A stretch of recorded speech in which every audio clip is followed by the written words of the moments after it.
Hello friends, welcome to my channel মিলিস simple kitchen. সবজিগুলো দেখে আপনারা বুঝেই গেছেন কি বানাবো। তো আজকে বাজার থেকে নিয়ে এসেছিল পুঁই শাক, তার সাথে বেগুন, কুমড়ো আর আলু। চলুন তাহলে বানানো যাক পুঁই শাকের তরকারি নিরামিষ। আমি সব তরকারিগুলোকে কেটে নিলাম আর ভালো করে ধুয়ে নিয়েছিলাম। কড়াইটা বসিয়ে দিলাম আর ওটার মধ্যে একটুখানি দিলাম সরষের তেল আর ফোড়নে দিলাম 5 ফোড়ন।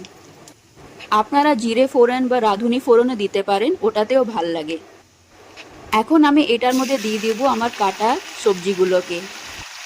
এখন আমি এটার মধ্যে নুন, হলুদ, শুকনো লঙ্কার গুঁড়ো আর জিরে গুঁড়ো দিয়ে দিব।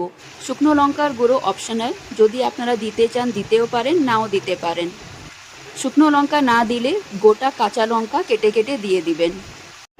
সব মশলাগুলো দেওয়ার পর আমি এটাকে ভালো করে নাড়িয়ে ঢেকে রাখবো। এখন এটাকে আমি ঢেকে দিই, আরামে হতে থাকুক। প্রায় 5-10 মিনিট পরে এসে দেখব কতটা কি হয়েছে।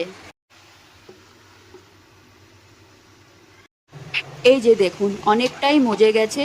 এখন আর একটু কিছুক্ষণ রাখবো আমি ঢেকে, তারপরে আমি নামিয়ে দিব। নামানোর আগে একটু গরম মশলা দিয়ে দিব।